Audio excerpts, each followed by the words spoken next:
Antes que nada, voy a presentarme. Soy Jorge Macarrón, para los que no me conocéis, subdirector de CTO, y en este vídeo vamos a contar la impresión de la Academia sobre el examen que acabáis de realizar hace escasamente un mes, el MIR del 2014.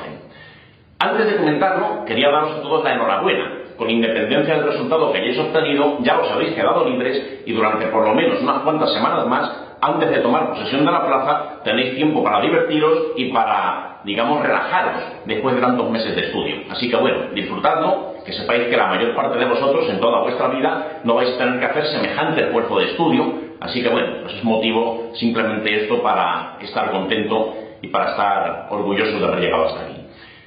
Con respecto a los resultados, a los alumnos de CTO os felicito porque globalmente lo habéis hecho muy bien. Ya sé que los días siguientes al examen MIR pues no lo veíais así por la dificultad del examen. Es un examen más complicado que los que han aparecido en los últimos años y por ese motivo pues la sensación general era pesimista, tanto unos como otros. Pero ya visto a posteriori, cuando ya han pasado más de 3 semanas y ya han aparecido las respuestas oficiales del Ministerio, aunque sea todavía provisionales, en el momento que grabo este vídeo todavía estamos pendientes de las impugnaciones, parece que las cosas han ido bastante bien, los resultados son bastante esperanzadores, así que enhorabuena porque nos habéis sorprendido para bien la promoción que os habéis presentado este año. Bien, ahora sí, vamos a hablar del examen y en primer lugar vamos a comentar su dificultad. Este es un examen, como decía, que es más complejo que el de la convocatoria anterior, bastante más complejo, incluso más complejo que la media de los últimos 3 años, más complejo que la media de los últimos MIRes que incluían imágenes, desde que incorporaron fotografías y otras técnicas de imagen en el examen MIR. ¿Qué ha pasado aquí? ¿Por qué este examen es difícil en comparación con los anteriores? Pues, en primer lugar, la dificultad objetiva. Las preguntas, consideradas una a una, individualmente, si estudiamos la dificultad que reviste en cuanto a la temática, hay temas que son menos típicos que los que habían aparecido en convocatorias previas. Eso incrementa la dificultad porque son temas menos esperados, son temas que a lo mejor el opositor pues se ha estudiado menos y por eso encuentra en ellos mayores dificultades. Y también tiene otro segundo matiz. Es una cosa que aparentemente pues no debería ser tan relevante, pero en la práctica tiene mucho peso. Y es el orden de las preguntas. En esta ocasión, fijaros, después del bloque de imágenes, el opositor se encontraba con un bloque de preguntas que habitualmente solía estar al final del examen. Aparecen preguntas de inmunología, preguntas de genética, alguna pregunta de farmacología pura, es decir, ya no aplicada a ninguna especialidad como tal, sino definiciones como el volumen de distribución o lo que es un profármaco. Pues todo eso, encontrándolo al principio del examen, eso puede desmoralizar. Eso puede hacer que el opositor, cuando ve que no lo domina, se viene abajo moralmente y el resto del examen arrastra una mayor sensación de dificultad de lo que realmente es el examen. Eso, naturalmente, pues tiene su solución. Uno de los consejos que solemos dar en CTO con respecto a esto es comenzar el examen en algún punto donde te sientas cómodo, en algún punto donde realmente domines lo que te están preguntando. Por eso siempre os decíamos que es comprometido, por lo menos, comenzar el examen por la parte de las imágenes. Las preguntas con imagen, por definición, son más difíciles que el promedio de las preguntas que aparecen en el MIR. Y si encima, después del bloque de imágenes, nos encontramos la genética y la inmunología y otros temas que son los no favoritos de cualquiera de nosotros, por ese motivo empezar por ahí no era aconsejable. Si habéis empezado el examen por la pregunta 50 o por la pregunta 100 o en definitiva en algún otro punto donde dominabais más y os sentíais más cómodo, seguramente la sensación psicológica de dificultad habrá sido menor en esos casos, en los que habéis hecho caso de la recomendación que solemos dar a este respecto. Bien, esto en cuanto a la dificultad. Una cuestión que es importante en el MIR y que también pesa mucho en cuanto a la dificultad del examen es la extensión del mismo, la longitud del examen MIR. Y en este caso ha sido una extensión promedio. Fijaros que si contáis las páginas de este examen MIR, exactamente, este examen sin contar las fotografías, ha llegado a 39 páginas. Me estoy refiriendo al PDF que ya ha colgado el Ministerio en su página web. Ahora ya podéis descargaros la versión 0, si queréis hacerlo. Espero que no os queden ganas a ninguno. Y alcanza las 39. Esto no es lo más extenso que ha hecho el Ministerio de Sanidad en un MIR. El Ministerio ha llegado a poner simulacros, en este caso exámenes MIR, de 40, 41, incluso 42 páginas. El más largo de la historia tuvo 42 y se metía en la 43 con un par de preguntas. 43 páginas ha sido lo máximo en extensión. En este caso ha sido promedio en ese parámetro, pero por todo lo demás bastante más difícil que la convocatoria previa. De hecho, ahora mismo, con los datos que tenemos de los exámenes que estáis introduciendo en nuestra página web, la media está siendo inferior a la convocatoria previa. Eso es normal, es por la dificultad del examen. Más cuestiones que hacen este examen difícil. Hacen este examen difícil ya no solamente el examen en sí, sino el procedimiento posterior, las impugnaciones. De esto tengo que hablar porque moralmente me veo obligado a ello. Pensaba comentar solamente el examen, como hice el año pasado. Fue un examen MIR bastante normal, bastante promedio y similar a las convocatorias previas, pero en este caso hay un par de cosas que quiero decir porque creo que es lo que pensáis la mayor parte de las personas que habéis hecho este examen. Yo creo, y aunque a lo mejor no resulte políticamente correcto decirlo, que el Ministerio en esta ocasión no ha hecho bien las cosas. No ha hecho bien las cosas. El examen MIR se celebra una vez al año. Y el examen MIR se pone para médicos, para personas que han estudiado 6 años de carrera, después han estado durante muchos meses trabajando muy duro para poder enfrentarse al examen, y el Ministerio de Sanidad nos sorprende con un cuadernillo de imágenes donde nos encontramos, por ejemplo, la imagen 17, que es la que decía de la curva de Kaplan-Meier, donde no se lee nada, es prácticamente ilegible y una calidad pésima. De acuerdo que ver esta curva nítida no me ayuda ni más ni menos para acertar la pregunta, de acuerdo, pero yo creo que si tienes un año entero para preparar el examen MIR y para buscar fotografías, deberías hacerlo con la suficiente calidad. Simplemente por respeto a tus compañeros médicos más jóvenes que están haciendo el examen y que están optando una plaza. Porque ellos llevan un año preparándose de una forma muy férrea, echándole muchas horas al día, haciendo muchos sacrificios. No es de recibo que se encuentren con una fotografía como esta, que podéis ver en este momento a mi lado en la pantalla y que apenas se puede leer ni siquiera sobre el papel original. Digo lo mismo, por ejemplo, en la sección de fotografías, imagen número 12, la pregunta asociada nos piden que busquemos dónde está el extremo distal del catéter, es decir, la punta del catéter. Bien, me parece bien que hagan ese tipo de preguntas. De hecho, si es difícil, va a ser difícil para todos. Por eso, pues no va a resultar muy discriminativa si todo el mundo la falla o todo el mundo la acierta. No, y no me meto en la necesidad de poner esta pregunta o no. Eso es cuestión del Ministerio o de quien elija las preguntas. Pero lo que no puede ser es que te pidan dónde está el extremo distal del catéter y aquí en esta imagen no se ve dónde termina el catéter. Se puede responder la pregunta, después la voy a analizar y vais a ver que se puede sacar con relativa sencillez en qué estructura venosa se encuentra el catéter. Se puede sacar y vamos a ver que es más o menos factible, pero lo que no puede ser es que estemos eligiendo para hacer un examen que se celebra una vez al año, que por lo tanto tienes un año entero para preparar el examen, y el Ministerio elegir unas fotos con tan baja calidad como la que aparece en este cuadernillo de imágenes. Ese motivo, a veces en el CTO, cuando ponemos simulacros para que los entrenéis, tenemos que elegir imágenes borrosas, imágenes que son incluso malas, pues desde el punto de vista técnico. Aquí, en este mismo examen, pues aparecen radiografías de tórax, donde no se ven con claridad los senos costofrénicos, es decir, no está cuidado. Hay una imagen incluso que me parece también que es bastante cuestionable su calidad, la imagen número 9. La imagen número 9 nos muestra la facies típica de un paciente hipotiroideo. Bueno, yo la veo y me resulta representativa, si está claro de lo que se trata, y aquí se ve que le falta pelo en la cola de las cejas y estas cosas que se ven en esta enfermedad cuando está avanzada, de acuerdo. Pero esta imagen, si la ves sobre el papel original, te das cuenta de que está pixelada. ¿Qué cuesta buscar una imagen con una resolución un poquito mayor? Ya sé que no dificulta la resolución de la pregunta porque se ve claramente lo que te están pidiendo, pero yo creo que por respeto a los opositores habría que hacer un examen con un mínimo de calidad fotográfica, que no cuesta nada y que tienen ustedes un año entero para hacerlo. Eso en cuanto al examen. Y luego después el procedimiento de las impugnaciones.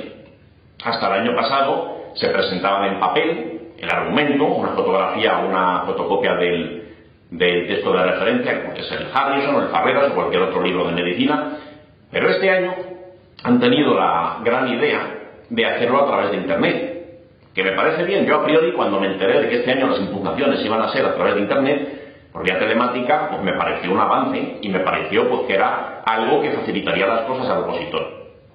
Sin embargo, cuando llega el momento de que describen el procedimiento y nos dicen cómo va a ser y lo publican en su página web, resulta que para impugnar una pregunta hay que enviar una impugnación y después para la siguiente hay que solicitar una clave.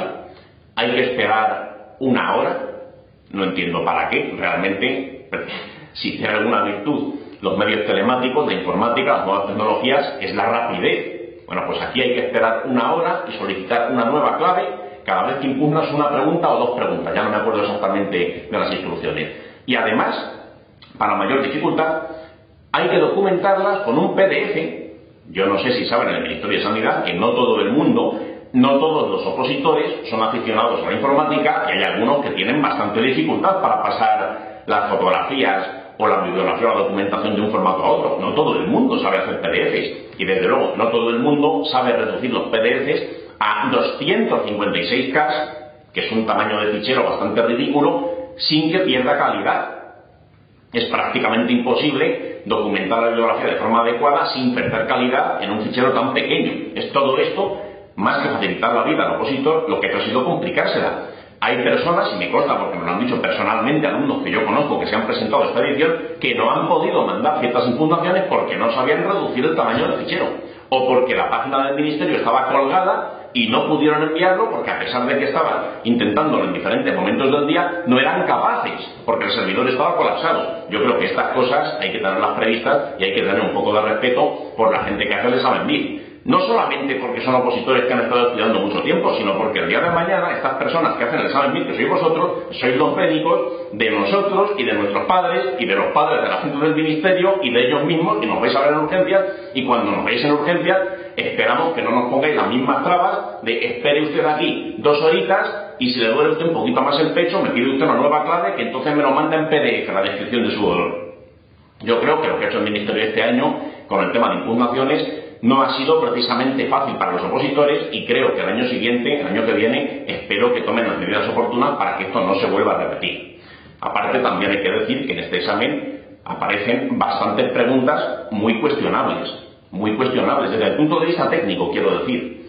Ya sé que hay un máximo teórico de preguntas que se pueden impugnar, que son 10, para eso hay 10 de reserva. Ya han salido 2 anuladas ya de entrada en la plantilla provisional y quedarían en teoría pues otras 8 que pudieran ser impugnadas, más o menos, ¿no? A lo mejor excepcionalmente pues se puede armar alguna más, como han hecho algún año. A ver, que en esta ocasión, si os metéis en los foros de las diferentes academias de preparación al MIR, si sumáis todas las preguntas que los profesores especialistas en cada materia han encontrado como impugnables, pues suman más de 10 y más de 15 e incluso más de 20, me atrevería a decir. De hecho, me resulta curioso que el Ministerio de Sanidad no siempre da su brazo a torcer a la hora de impugnar una pregunta que claramente está mal. Y os pongo un ejemplo. De este año no puedo poner ninguno porque todavía no se han reunido las comisiones calificadoras para evaluar las impugnaciones. Pero fijaros lo que pasó el año pasado. Voy a poner un ejemplo del año pasado, de la convocatoria 2012-2013, que es una pregunta que tendrían que haber anulado, porque científicamente eso está mal, a todas luces, ahora lo vamos a analizar, y sin embargo, pues no cambiaron la respuesta. Fijaros a qué pregunta me refiero. Es la pregunta 212 del MIR 12-13, el del año anterior. Para que no tengáis que descargaros ningún cuadernillo, ni bajaros ningún PDF, ni nada, pues la ponemos aquí a mi lado a medida que la comento. Fijaros, esta pregunta dice que las inmunoglobulinas circulantes constituyen las principales moléculas efectoras de la respuesta inmune humoral. Señale usted la incorrecta con respecto a las mismas. Bien, aquí, en esta pregunta, el Ministerio aprobó como solución la respuesta 2. La respuesta 2, evidentemente, está muy mal. No solo es que sea incorrecta, es que desde el punto de vista inmunológico es una herejía auténtica. Fijaros lo que dice la 2. Las inmunoglobulinas circulantes son sintetizadas por las células dendríticas en los órganos linfoides secundarios. Ninguna célula dendrítica sintetiza inmunoglobulinas. Eso está mal, claramente, eso es una aberración. Pero fijaros que la número 1 también está claramente mal. ¿Qué pasa aquí? Si tú estás haciendo este examen, el del año pasado, y tienes dudas entre la 1 y la 2, tanto la 1 como la 2 son igualmente bárbaras. Fijaros la 1, dice, el isotipo de una inmunoglobulina viene determinado por el tipo de cadena pesada, que es verdad, y de cadena ligera que la configuran. Vamos a ver. Tenéis junto a mí en este momento la estructura básica de una inmunoglobulina. Aquí podéis ver que se forma la estructura básica, la estructura simple, de 2 cadenas pesadas y 2 cadenas ligeras.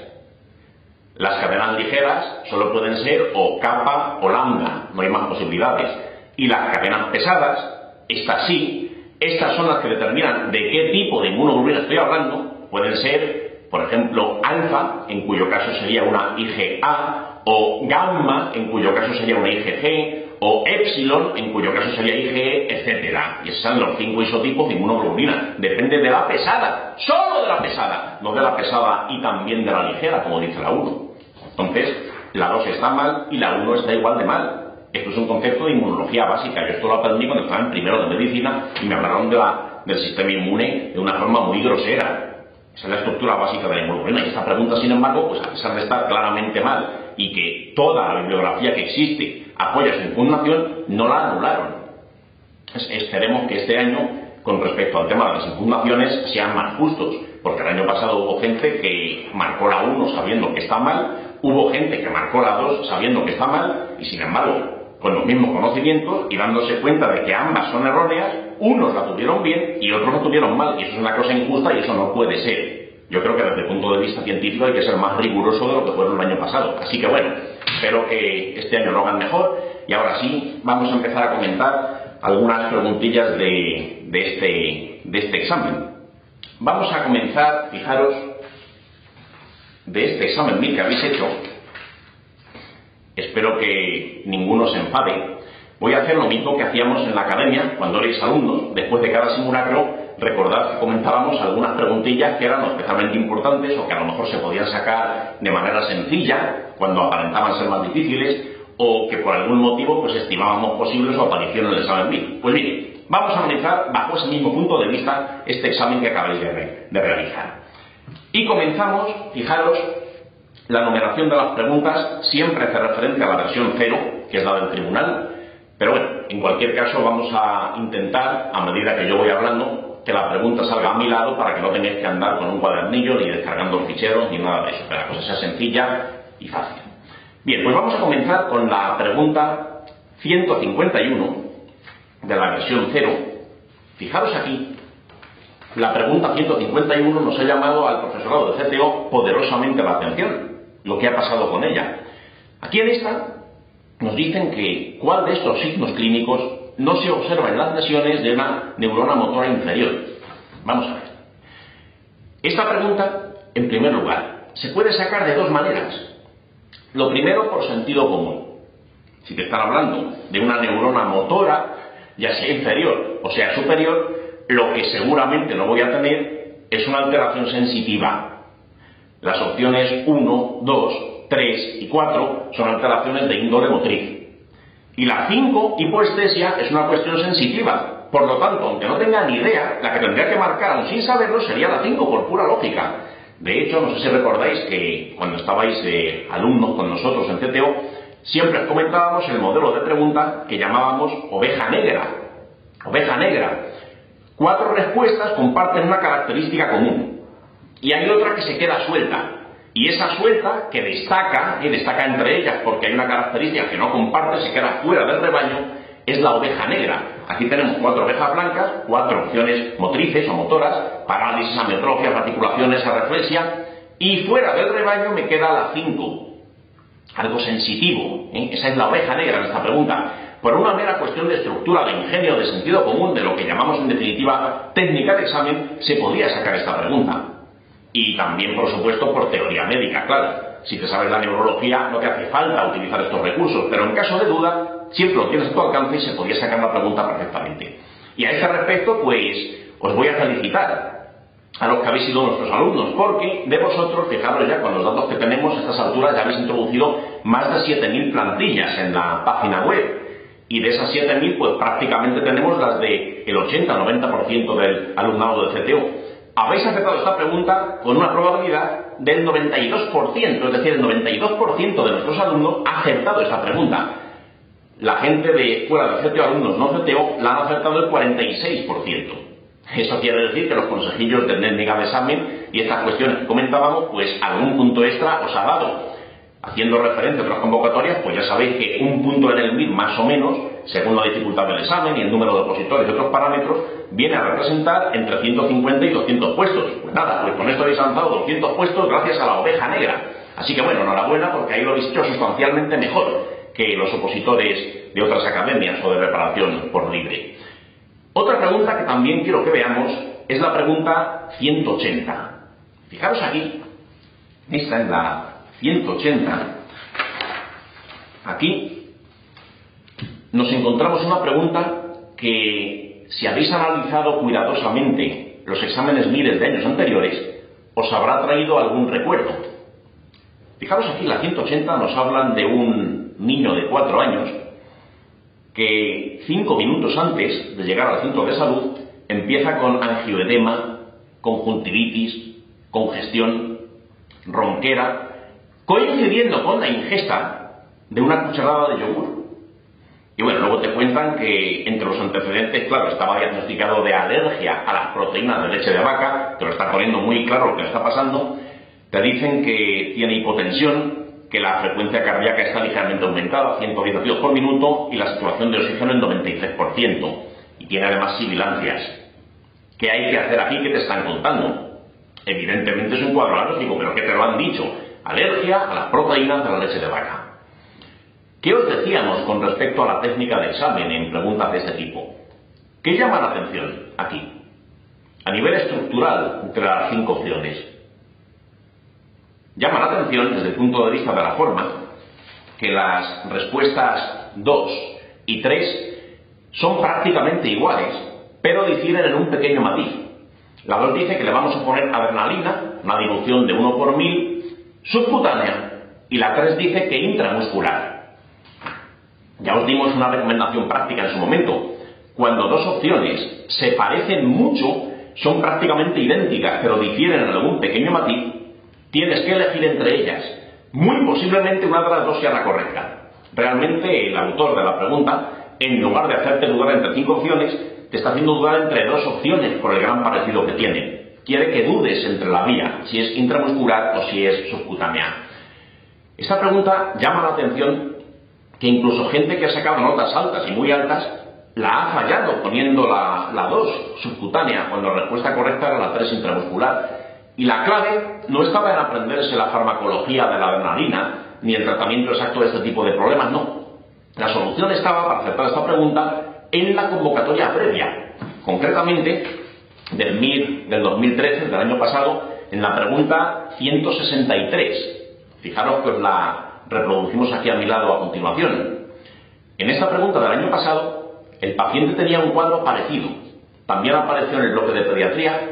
Y fijaros que el cuadro es muy similar, si leéis el enunciado, con la única diferencia de que lo que había tomado el paciente era tortilla. Este año es yogur, el anterior es tortilla, pero en definitiva estamos hablando prácticamente de lo mismo. Uno es alérgico a las proteínas de la leche de vaca y el otro, presumiblemente, pues será alérgico al huevo. Pero me da igual, es un tema inmunoalérgico que te están contando. Y fijaros que el año pasado, el de la tortilla, que tenía un cuadro semejante, ¿cuál fue la respuesta correcta? Si el año pasado lo solucionaron con adrenalina por vía intramuscular, seguramente este año habrá que solucionarlo por vía intramuscular con lo mismo adrenalina. Esto es lo que insistimos tanto en CTO de las repeticiones conceptuales que aparecen en el MIR. Casi nunca se repiten preguntas idénticas, eso prácticamente no existe. En este examen pues había 2 o 3 únicamente preguntas que se repetían idénticas, pero repeticiones conceptuales hay muchas. En este caso, conociendo el caso clínico del año pasado, que la solución era adrenalina por vía intramuscular, en este caso que era similar, adrenalina por vía intramuscular. Ya no dudas con la subcutánea. ¿Por qué? Porque el desglose, el examen MIR del año anterior, te solucionaba la pregunta. Eso es muy importante a la hora de preparar el MIR, analizar las tendencias y saber que de una pregunta MIR se puede inspirar una siguiente. Bueno, pues aquí se podía sacar, aunque a lo mejor no lo tuvieras claro por la experiencia previa del examen del año anterior. Y vamos a ver ahora la famosa pregunta 23. La pregunta 23, ya sabéis que las preguntas con imagen son iguales, la numeración en todas las versiones, y la pregunta 23 concretamente es la famosa pregunta del catéter. Pues bien, vamos a ver una pregunta como esta, cómo se podía el opositor enfrentar a ella con éxito, a pesar de las naturales dudas que te puede plantear una pregunta así. Fijaros aquí, nos dicen que es una mujer muy mayor, que tiene Alzheimer, que tiene insuficiencia mitral, bueno, una serie de cosas. Ya sabéis que una de las dificultades del examen MIR es la longitud de los enunciados de la pregunta. ¿Qué os decíamos en CTO cuando un enunciado es sorprendentemente largo? ¿Qué hay que hacer si la pregunta es muy extensa para ahorrar tiempo y para tener claro qué te están pidiendo? Si yo aquí en la pregunta 23 me leo toda esta historia, realmente al final la conclusión es muy similar al hecho de leer solamente la última línea. Fijaros, en realidad la pregunta es ¿dónde está la punta del catéter? O dicho en términos más técnicos, yo que soy dermatólogo, perdonadme, como nunca he visto un catéter de cerca, pues digo la punta del catéter, pero es el extremo distal del catéter. Bien, pues nos dicen dónde le parece que se ha ubicado el extremo distal del catéter. Y te ponen 5 opciones. Sobra el resto del caso clínico. Lo único que tienes que hacer es irte a la radiografía y buscar dónde está. Hubo opositores que tuvieron dificultades, porque buscaron el catéter en el centro, es decir, dentro de la parrilla costal de la paciente, pero realmente si lo buscas y lo miras con atención, en esta imagen, que no es una imagen de gran calidad, si os fijáis, una imagen que además te lo dicen, está en decúbito supino, es una imagen que no se ve las estructuras muy claramente, pero el catéter se ve perfectamente. Lo que no se ve es el extremo distal del catéter, no se ve dónde acaba el catéter, pero aún así, esta pregunta se puede responder, a pesar de la dificultad de la imagen. Fijaros aquí. Si veis la imagen número 12, a la parte izquierda de la imagen, según tú la ves de frente, si miras el papel, la parte izquierda, es decir, a la derecha, el brazo derecho de la paciente, nos encontramos una imagen como que es una especie de cable que hace un bucle. Y fijaros que este cable, que se os marca claramente en la imagen a mi lado, destaca más para que lo podáis ver sin ninguna duda, está por fuera de la parrilla costal. Simplemente por ver dónde está ubicado más o menos el catéter, aunque no veas el extremo distal, se puede sacar la pregunta. Porque fijaros las opciones.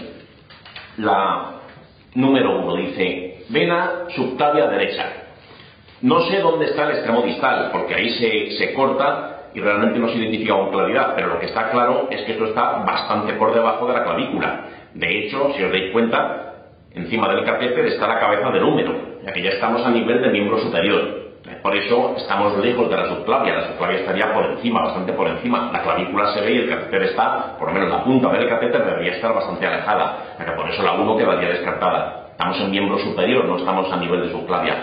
Y si os fijáis, la opción 2 y la opción 3, esas son todavía más inverosímiles. Para que fuese la 2, yugular derecha, pues tendríamos que ver claramente ese extremo del catéter a nivel del cuello y ninguna parte del catéter llega a nivel cervical, así que por eso la 2 no puede ser. La 3 tampoco podría ser. La 3 habla de la cava superior. La cava superior es una estructura que es intratorácica. Esto aquí pues no se ve que el catéter rebase la parrilla costal, así que entonces tampoco sería muy verosímil. La opción número 5, tronco brachiocefálico. Cuidado aquí, el tronco brachiocefálico es una estructura arterial. Y te han dicho que este catéter ha canalizado la vía venosa. Entonces, muy bestia tienes que ser, o anatómicamente tienes que estar muy mal hecho para que un catéter a través de una vena alcance una arteria. No te digo que sea imposible, porque en este mundo nada es imposible, y menos en medicina, y menos en el MIR. Pero aquí lo que está claro es que la opción de lo que está buscando el autor de la pregunta, pues no es la 5, no es una estructura arterial. ¿Qué es lo que nos queda? Pues lo que nos queda es la 4. Oiga, doctor, yo es que no me acuerdo dónde está la vena basílica. Bueno, yo tampoco, pero sé que las otras no pueden ser. Y si sé un mínimo de anatomía, y esto, hombre, pues sí lo sabemos que la vena cefálica y la vena basílica forman parte, aunque no sepan muy bien por dónde están, eso está en miembro superior. Pero aunque no lo supieras, tienes razones más que conocidas para que el resto de las opciones que sí podías descartar pudieran salirse del diagnóstico diferencial, la que te queda es la 4. Esta se podía sacar. Lo siguiente, ya lo que plantean en la 24, ¿qué es lo que hay que hacer? La actitud más razonable, pues esto se entiende que puede haber planteado más dificultades. Lógicamente, ¿por qué? Pues porque en el MIR no es normal, esta pregunta no es frecuente, no es normal, no es lógica, no era esperable. Pero por lo menos la primera mitad, la 23, sí que se podía sacar sin tener tampoco grandes conocimientos anatómicos sobre la vascularización del miembro superior y otras estructuras venosas. Así que bueno, en fin, una pregunta que por otra parte os habéis desenvuelto bastante bien, a pesar de que era una pregunta difícil. La habéis hecho considerablemente bien en comparación con los alumnos no CTO. A mí también se ha visto el entrenamiento con el Atlas de Imágenes de tercera vuelta, con las videoclases de radiología de segunda vuelta, pues se ha notado en el resultado. Así que enhorabuena, porque muchos la tenéis bien a pesar de su dificultad. Bien, vamos ahora a la pregunta número 92. La pregunta 92, vamos a analizarla. Fijaros ahí. La 92 es una pregunta que a mucha gente le ha traído dificultades, y es normal. Es una pregunta, por otra parte, confusa. Esta es una pregunta de las que analizábamos en los simulacros, donde hay que pensar cómo actuar en el MIR en caso de duda. ¿Qué pasa aquí? La 92 nos dicen, existen la gastritis tipo A y la tipo B. Dime cuál de las siguientes es una característica de la primera, de la tipo A. Bien, aquí la 1, la 2 y la 3 son muy fáciles de descartar.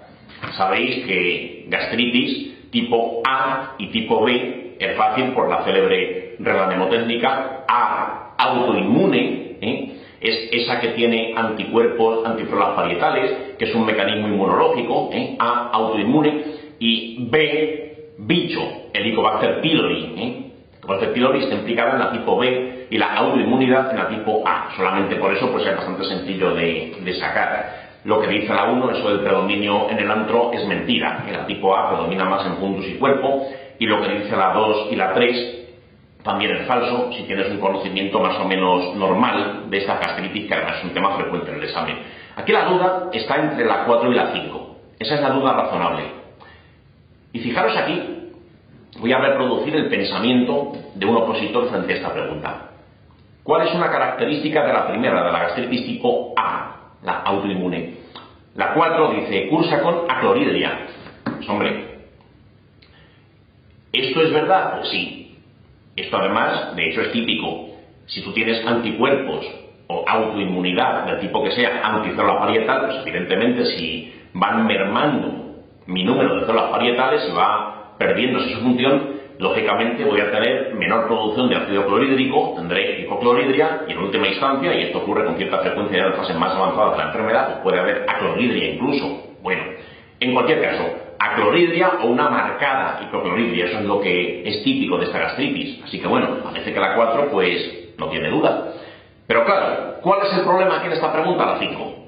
La 5 dice, en el 50% hay antirreceptor anticélulas parietales.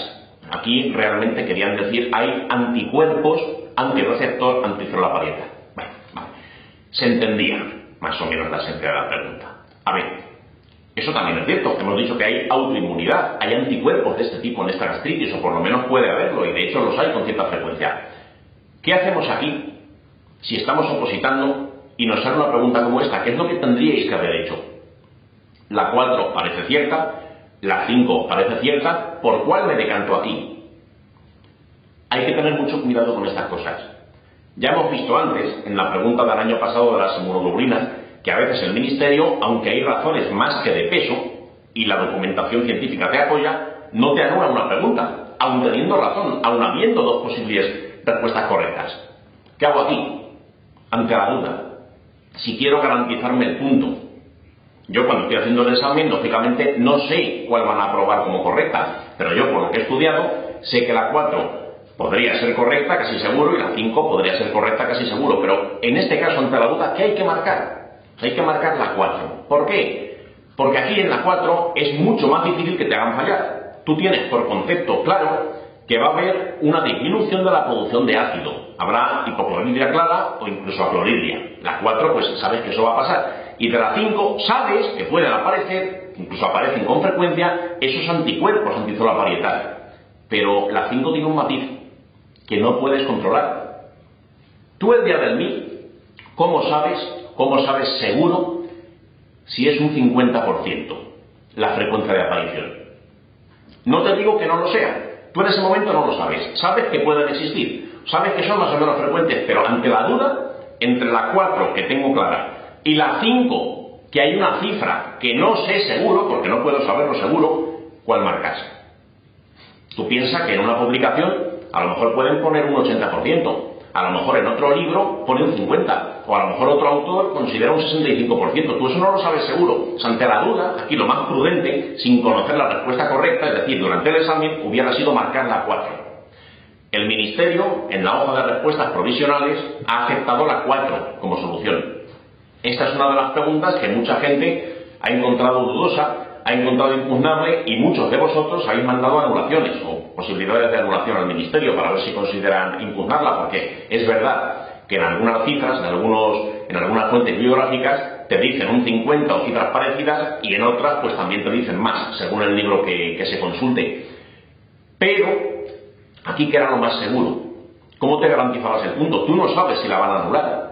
A lo mejor para ciertos autores tendrías razón y para otros no. Pero lo que es indudable es que aquí tenías que marcar la 4, era más seguro marcar la 4 porque era la que más probablemente aceptarían, porque la 5 podría fallar por el porcentaje. Nadie se sabe perfectamente todos los detalles memorísticos al día del MIR. El día del MIR funciona mucho mejor el concepto que la memoria. El concepto no te va a engañar, la memoria pues puede patinar el día del examen en una cifra, en un estadio, en algún dato concreto. Por eso aquí la actitud correcta hubiera sido marcar la 4. Todavía no sabemos, en el momento que estamos grabando este vídeo, qué va a hacer el Ministerio, si mantener la 4 o anular la pregunta. Eso se sabrá cuando ya publiquen los resultados de las impugnaciones, pero desde el punto de vista práctico era más seguro marcar la 4 para acertar la pregunta. Bueno, vamos a continuación a comentar otra, que es la 217, ya al final del examen, y aquí en la 217, nos encontramos una repetición literal. Ya dije que en este examen había pocas. De hecho, en el examen MIR no suele haber repeticiones literales o prácticamente literales. Son repeticiones de concepto. Si entiendes la idea, al año siguiente la pregunta cambia la estructura, cambia el tipo de paciente, modifican un poco cómo es la pregunta en cuestión, pero sigues acertándola. Pero es que aquí, fijaros, en la 217 te dicen: ¿cuál es el factor pronóstico más importante en el melanoma estadio 1? ¿Esto qué es? Un melanoma estadio 1 es un melanoma que está limitado todavía a la piel, es decir, no tiene metástasis ganglionares, no tiene metástasis a distancia, es un melanoma que todavía se encuentra exclusivamente localizado en la piel, un melanoma localmente invasor, pero que no se ha ido a distancia. ¿Cuál es el factor pronóstico más importante? Preguntado el año pasado. El año pasado salió esta misma pregunta y otras ediciones anteriores también salió esta misma pregunta. Es el espesor o índice de Breslow, que es la distancia en milímetros desde el melanocito que está más arriba hasta que está invadiendo más profundamente. Pues ese es el índice de Breslow y tiene una correlación importante con el pronóstico del paciente, como contábamos en clases de dermatología. Entonces la respuesta correcta pues es la de siempre, la 2, espesor tumoral medido en Breslow. Cuidado, aquí hay mucha gente que se ha equivocado. Cuando han visto la 4 han dicho: hombre, pues número de metástasis. ¿Por qué? Porque si un paciente tiene metástasis, evidentemente el pronóstico es infausto y eso va a condicionar mucho las cosas. Pero claro, ¿qué te dice el enunciado? Melanoma estadio 1, es decir, melanoma que está limitado a la piel. Un melanoma estadio 1, por definición, no puede tener metástasis, porque si no, no sería un melanoma estadio 1. Esta es una repetición casi literal de otros años. Esta se podía sacar con cierta sencillez. Otro ejemplo de ello es la pregunta 38 de esta versión 0. Fijaros, la pregunta 38 te pide que cuál es el virus que está relacionado en la oncogénesis o en la patogénesis del cáncer de cervix. Esto ha salido en muchas ediciones del MIR, prácticamente igual que este año. Así que nada, la respuesta correcta: virus del papiloma humano, que se ha preguntado por activa y por pasiva y en muchas formas. Esta es una pregunta pues muy sencilla. Es curioso que estas preguntas tan sencillas hay gente que aún así las falla. Y son preguntas que son exactamente iguales que las que encontráis en cuadernillos de otros años. Fallar una pregunta como esta pues pesa mucho en el examen mismo, una repetición literal. Prácticamente todo el mundo la tiene bien y el que la falla pues son 150 o 200 puestos que se va hacia atrás sin posibilidad de recuperarlos. Así que bueno, pues enhorabuena de todas formas, porque casi todo lo tenéis bien, es la que más se ha acertado de todo el examen, a juzgar por los resultados que habéis introducido en la página web. Y otra, que también habéis tenido bien la mayoría, porque es repetida, es la pregunta número 77. Claro, en la 77 lo que nos pide es que cuál es el oncogen que se expresa en el tumor GIST, que es el c-KIT. Eso ya había salido el año pasado. Había salido el año pasado en forma de caso clínico. Acordaos, había una fotografía que era un TAC, donde aparecía un tumor enorme, te decían que ese tumor era dependiente del intestino, que el paciente tenía no sé qué síntomas, y después de muchos datos, que era una pregunta enorme, muy compleja, y expresa CKIT, entre paréntesis 0,117, CKIT, que ese era el dato clave, pues respuesta correcta, tumor GIST. Y en el MIR del 2008 ya se había preguntado también, ¿cuál es el tumor digestivo que expresa CKIT? Tumor GIST. Son preguntas repetidas que, bueno, en este caso, pues, no es una repetición literal, es una repetición conceptual. La base es la misma, CKIT, GIST. El año pasado era un caso clínico, en el 2008 pues era una pregunta teórica un poco más compleja, y en este caso, en el 77, pues es algo más o menos bastante directo. A eso me refiero con la repetición que suele ocurrir de vez en cuando en el examen MIR. Y otra que quiero que analicemos es un caso clínico de la sección con imágenes, que es el que corresponde a las preguntas 9 y 10. Fijaros aquí, las preguntas 9 y 10 son también una repetición conceptual. En las 9 y 10, fijaros, si leemos primero la número 9, nos hablan de un hombre de 41 años, más o menos joven todavía, más bien de edad media, ya va convirtiéndose, como sabéis, en un madurito interesante, como llamamos aquí a las personas de edad media. Pues bien, 41 años y tiene un dolor glúteo bilateral, predominio nocturno, y te cuentan que se alivia con la movilización. Y además dicen que da una rigidez cuando está inactivo durante mucho tiempo que dura más de una hora. Esto es la imagen mental típica que tienes que tener de la espondilitis anquilosante. Te cuentan un varón de 30, 35, 40 años y te cuentan esto. Te cuentan una rigidez que afecta a la sacroiliaca, que duele a nivel sacro, que duele sobre todo cuando está quietecito, y sin embargo cuando empieza a hacer cierto ejercicio pues se le pasan los dolores. Pues eso que te están contando es el patrón habitual. Eso ha aparecido muchas veces en el examen MIR. Solamente con esta historia ya habría que pensar espondilitis anquilosante o posible espondilitis anquilosante. Solo falta que te digan que además es HLA-B27 y que además tiene o ha tenido en algún momento una uveitis anterior, que es un dato que suelen asociar típicamente. Entonces aquí te dicen que se le hace una radiografía, que es la imagen número 5 que tenemos aquí en el cuadernillo de fotos. Entonces aquí, aunque en la imagen número 5 no seas precisamente un experto en ver si las sacroiliacas están borradas o no, eso puede ser que no lo veas, simplemente el contexto clínico y que la radiografía sea de esa zona anatómica, ya tendrías que haber pensado en espondilitis anquilosante. Pero fijaros, esto es un recurso muy habitual por parte del Ministerio. ¿Qué es lo que hacen? Te ponen una pregunta como otras que han puesto, pero te la complican añadiendo además una radiografía o un electro o algo más, una prueba de imagen, la que sea. Pues esto lo que ilustra es la importancia de la anamnesis. Igual que en la práctica. El examen MIR me gusta mucho por eso, porque la anamnesis prima por encima de las fotografías. Podrían decir, tenga usted este electro, ¿qué ve en él? Y eso en la práctica no ocurre así. Ningún paciente llega a tu consulta y te dice, doctor, me he hecho un electro, ¿qué piensa usted? No. El paciente te cuenta una serie de molestias y eres tú el que pide las pruebas complementarias y en función de ellas pues tomas una decisión y les haces más caso o menos caso dependiendo de la circunstancia. O las pides o no las pides. Entonces, aquí es un dato añadido que no te impedía acertar la pregunta si querías por la clínica. Pues por la clínica el diagnóstico más probable seguía siendo el mismo.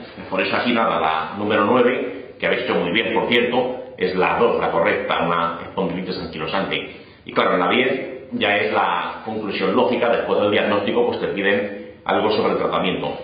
Aquí nos dicen que cuál de los siguientes no sería útil, una pregunta un poco más complicada, la 10 que la 9, pero aún así también habéis podido con ella y os felicito. ¿Cuál es el tratamiento habitual de la espondilitis anquilosante?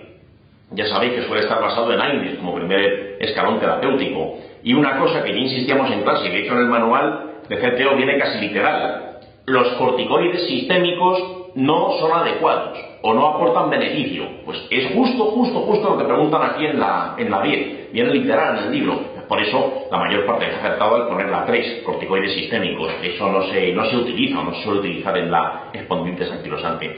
Sí que se usan algunas veces los corticoides intralesionales, focales, en puntos que a lo mejor pues no ceden, no responden bien a AINE, que es el tratamiento habitual, pues se puede pinchar el corticoide, pero a nivel sistémico no suelen darse en esta patología. Entonces, por eso aquí la 3 era la correcta y bueno, pues la habéis hecho muy bien aquí. Hay otro ejemplo aquí en el bloque de imágenes que también pues pasa más o menos lo mismo. Una pregunta que aparentemente es un caso clínico complicado, con imagen, con prueba complementaria, pero que por la clínica y por el conocimiento de otras convocatorias se podía sacar con bastante probabilidad. Fijaros aquí la pregunta número 19 y 20. Aquí, 19 y 20, son preguntas de hematología. De hecho, nos muestran un fotis que en este caso sí que tiene bastante calidad. Aquí sí que se ve muy bien es lo que le pasa al paciente en el frotis, pero realmente era necesario detenerse en ese frotis y analizar la morfología de las células para poder acertar la pregunta. Pues no lo era tanto, no lo era tanto. Las fotografías son secundarias realmente. Fijaros aquí, esta pregunta pues lo ejemplifica muy bien. Nos hablan de una persona bastante mayor, 74 años, asintomático, que tiene 37.000 leucocitos. No leo más, no leo más. Vamos a ver. Típico, asintomático, anciano, con gran leucocitosis en el bloque de hematología. ¿Qué suele ser eso? Eso lo habitual es una leucemia linfática crónica, solamente por eso. Luego además ya, siendo una leucemia linfática crónica, te podrán contar otras cosas. Podrá tener ganglios o no, podrá tener esplenomegalia o no, podrá tener anemia o no, o podrá tener trombopenia o no, dependiendo del estadio de Ray en el que nos encontremos. Pero el esquema básico de este caso clínico es este. Vamos a ver opciones y vamos a intentar acertar la pregunta sin ver la fotografía. Ya sé que muchos de vosotros, pues a lo mejor os puede costar identificar a golpe de vista las famosas sombras de Gumpress, que es lo que se ve aquí en esta imagen asociada, pero es que no hacía falta ver la imagen. Si os fijáis aquí, de las opciones que nos dan, daos cuenta que nos niegan adenopatías, nos niegan organomegalias y nos dicen que las plaquetas son normales y la hemoglobina también es normal. Entonces, esto, de ser una leucemia linfática crónica, estaríamos hablando de un RAI 0. Todavía no tienen ni siquiera adenopatías. Bien, vamos a ver las opciones. De momento, por probabilidad y por las preguntas típicas que suelen salir en este bloque de la medicina en hematología, debería pensar en una leucemia linfática crónica. De hecho, fijaros aquí, hay dos opciones que son muy parecidas entre sí. En su expresión, la 2, leucemia mieloide crónica, y la 4, leucemia linfática crónica. Insisto en lo que dije antes, dos opciones muy parecidas, muy similares, que a lo mejor solo cambia una palabra. Es muy probable que el autor esté intentando que dudes entre ellas. Esto no siempre se va a cumplir, evidentemente, esto es una cosa que es basada en la experiencia después de hacer muchos exámenes, pero suele cumplirse. Y en cualquier caso, vamos desde el punto de vista teórico, que ya que habéis estudiado el MIR, ahora mismo, en este momento de vuestra vida, es uno de los momentos cuando más medicina sabéis, por lo menos a nivel teórico, no tanto práctico. Muchos de vosotros acabáis de terminar la carrera y todavía no habéis tenido casos propios, pero a nivel teórico en este momento es cuando más fuertes estáis. Ojalá lo pudierais aprovechar y no se os olvide para cuando pase un mes, mes y medio y entréis en el hospital, que es lo que suele ser. A mí ya se me olvidó hace 10 años que hice el MIR. Bien, pues a ver, vamos a analizar esta pregunta, a ver cómo podríamos sacarla sin ver la foto. La 1 dice miriasis. ¿Veis aquí alguna manifestación clínica sugerente de miriasis? No se ve nada. ¿Veis alguna manifestación analítica sugerente de miriasis? Esta leucocitosis es inmensa. Te han dicho, fijaros, 37.000. Eso es muy excesivo para que sea una miriasis. Un virus, evidentemente, puede dar leucocitosis, pero de esa cuantía sería improbable. Y además te cuentan que está asintomático, y no te cuentan que haya serología favorable a ningún virus. Parece que la 1 es una opción de relleno. La 2. La 2 es la duda lógica, razonable. Una leucemia mieloide crónica también te va a dar leucocitosis. Claro, aquí, ¿qué han hecho? Pues han tendido una pequeña trampa. Te han dicho leucocitos, 37.000, pero no te han dicho qué tipo de leucocitos. No te han dicho si son linfocitos, no te han dicho si son polimorfos nucleares, simplemente pues no han especificado. Leucocitos, células blancas, 37.000. Claro, si me hubieran dicho el tipo celular, hubiera sido mucho más sencillo saber si es la 2 o si es la 4. Pero fijaros un detalle. ¿Cómo suele ser el paciente en el MIR, y en la vida real también, con leucemia mieloide crónica? La leucemia mieloide crónica suele corresponder a una persona de menos edad que este hombre. La leucemia mieloide crónica, suele ser alguien de unos 50 años más o menos. Y la leucemia linfática crónica, como ocurre aquí, suele ser ya un anciano. Simplemente ya la edad no da un dato. Pero es que además, si fuese una leucemia mieloide crónica, algún blasto suelen contar, cuando te describen el hemograma y los hallazgos hematológicos, y además te suelen contar también esplenomegalia, que aquí te niegan. Aquí no hay ni ganglio ni bajo. Pero lo más probable entonces no es la 2.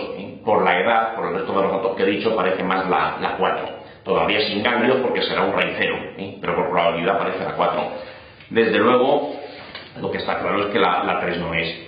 Una gammapatía monoclonal de significado incierto, para pensar eso como mínimo, te tendría que contar un pico monoclonal, proteína, y aquí no hablan nada de eso, no hay ningún motivo objetivo para pensar en ese detalle. Y la 5, un síndrome mielodisplásico generalmente suele acompañarse de anemia, que en este caso no ocurre. Y esta enorme leucocitosis pues tampoco parece muy propio de la opción 5. Entonces se podía sacar sabiendo pues lo normal, lo habitual que sale un opositor 1000 de hematología sin necesidad de mirar la foto. Si ves la foto y te das cuenta de que aparecen sombras de Gumprecht, que aparecen ahora en la fotografía esta que está a mi lado señalada con una flecha, pues te da un dato más, una mayor seguridad. Pero no hacía falta tampoco hacer eso para acertarla.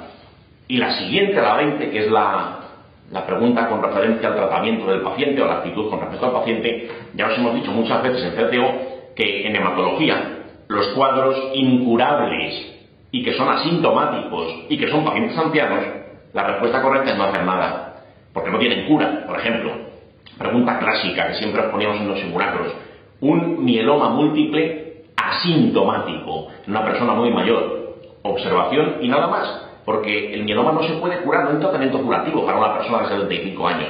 O la leucemia linfática crónica en fase asintomática, observaciones y controles periódicos, nada más. Igual que en reuma también hay algún ejemplo. Enfermedad de Payet ósea en paciente que está asintomático, ¿qué se hace? Observación y controles periódicos.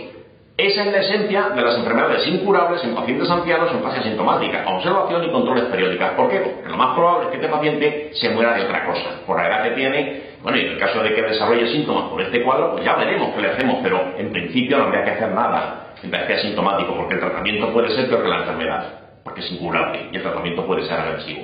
Pero bueno, son conceptos que ya habían salido en el MIR, la pregunta se podía más o menos sacar.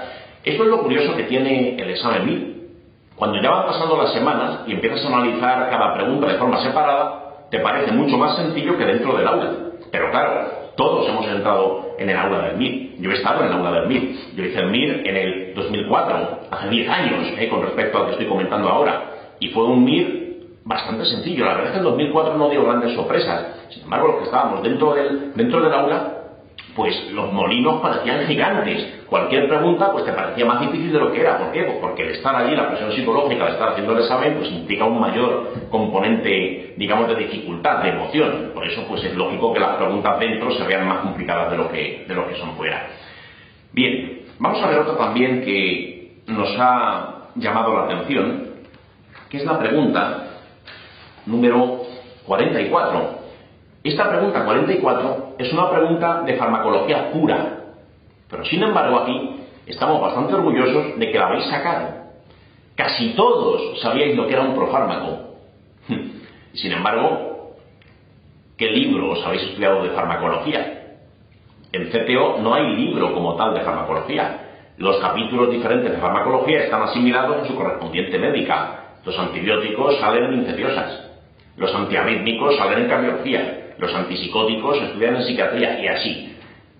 Y siempre, en todo libro normal, en todo libro, digamos, académico de Facultad de Medicina de Farmacología, siempre hay al principio del libro una serie de definiciones teóricas, pues lo que es la biodisponibilidad, lo que es el volumen de distribución, que es una pregunta aquí muy difícil en este examen, por cierto, o lo que es un profármaco, las vías de metabolización. Todo eso en el manual de CTO no está en un capítulo como tal, pero lo habéis estudiado en diferentes puntos del manual, está estratégicamente distribuido todo ese contenido para que lo pudierais acertar. ¿Cómo habéis acertado la pregunta del profármaco? Porque todos sabíais, casi todos, por los resultados que habéis metido en la web, tenéis bien la pregunta del profármaco. ¿Y eso cómo es posible si no hay libro de fármaco como tal? Eso, el concepto de profármaco, lo habéis estudiado en cardiología. En cardiología, concretamente en la parte de cardiopatía isquémica. Cuando se habla del prasugrel y cuando se habla del clopidogrel, se pone el clopidogrel como ejemplo típico de profármaco y se explica en ese contexto lo que es un profármaco. Es un fármaco que no tiene actividad, pero cuando es metabolizado, su metabolito sí que es activo, como es el caso del clopidogrel, que ya sabéis que sufre una transformación en hígado.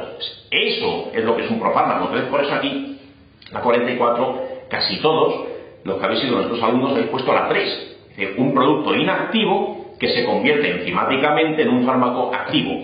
¿Lo sabíais por eso? A lo mejor pues no te acuerdas en el momento de responder en qué parte del manual lo has aprendido, pero lo has visto, por eso lo teníais claro y lo habéis aceptado. Así que fijaros que muchas veces las asignaturas áridas, tipo farmacología, tipo anatomía patológica o anatomía humana o microbiología, se estudian mucho mejor cuando se integran dentro de las diferentes asignaturas médicas, para que veáis en su contexto clínico la esencia de estos conceptos que salen a veces en el MIR.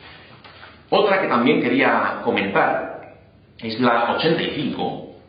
Vamos a ver esta pregunta. Fijaros, aquí está. Me imagino que os traerá recuerdos a algunos de vosotros. Siempre os insistíamos en la importancia de hacer los simulacros y de después analizar las preguntas que teníais mal.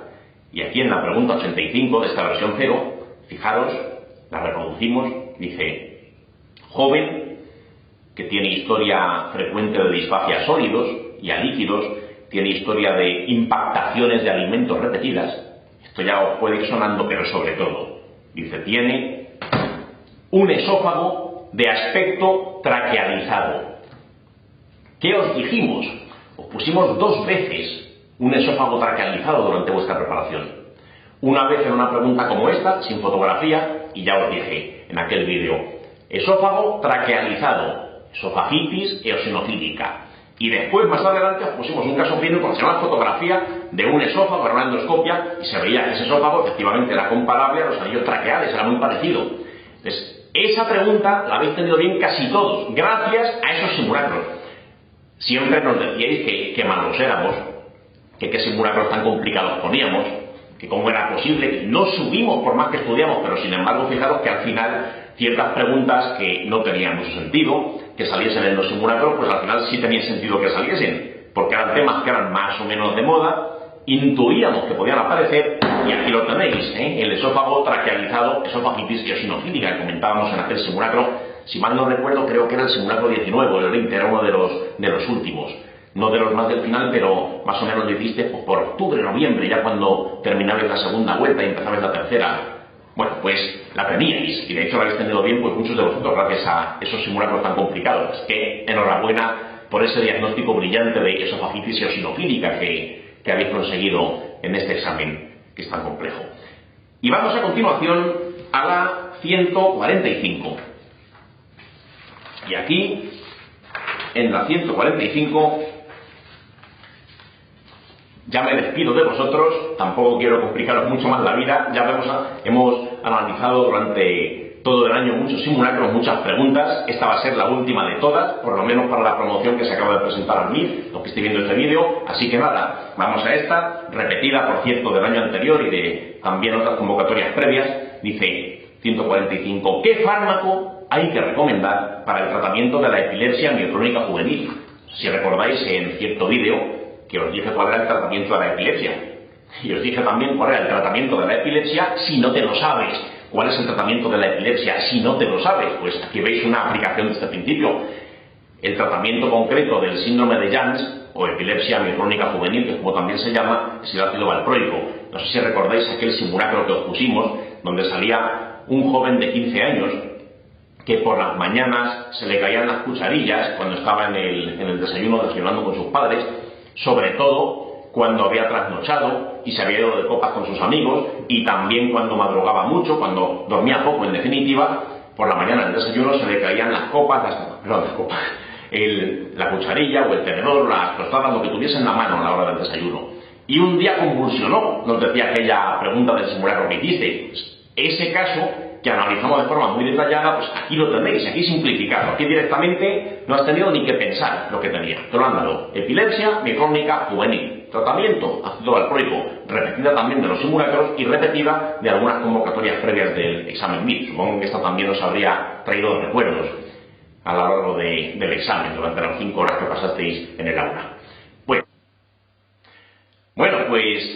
Ahora sí, ya hemos llegado al final.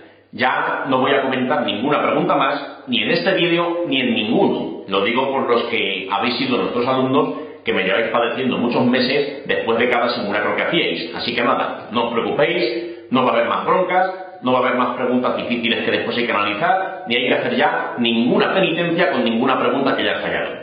Esto ya ha terminado. Espero que para la mayor parte de vosotros, que ninguno de los que habéis sido nuestros alumnos tengáis que necesitar otra vez a CTO. Y sobre todo, lo que más deseo, y esto va para todos, para los que habéis sido alumnos nuestros y para los que no, que el día de la elección de plaza podáis elegir una especialidad que os guste. Y no solamente que os guste el día de la elección, que quizás sea lo menos importante, sino que os siga gustando durante los próximos 40 años. Que cuando pasen 40 años y os jubiléis, echéis la vista atrás y sintáis que el esfuerzo que habéis hecho durante los 6 años de carrera y el estudio del MIR y la elección de plaza hayan merecido la pena. Eso es lo que más deseamos en nombre de todo el equipo CTO. Durante los próximos días, como sabéis, vamos a celebrar en CTO las jornadas post-MIR para ayudaros con la elección de plaza, donde diferentes compañeros de los distintos campos de la medicina van a hablar del día a día de su especialidad, para que de esa manera podáis conocerlas un poquito mejor y os ayude a tomar esa decisión tan importante.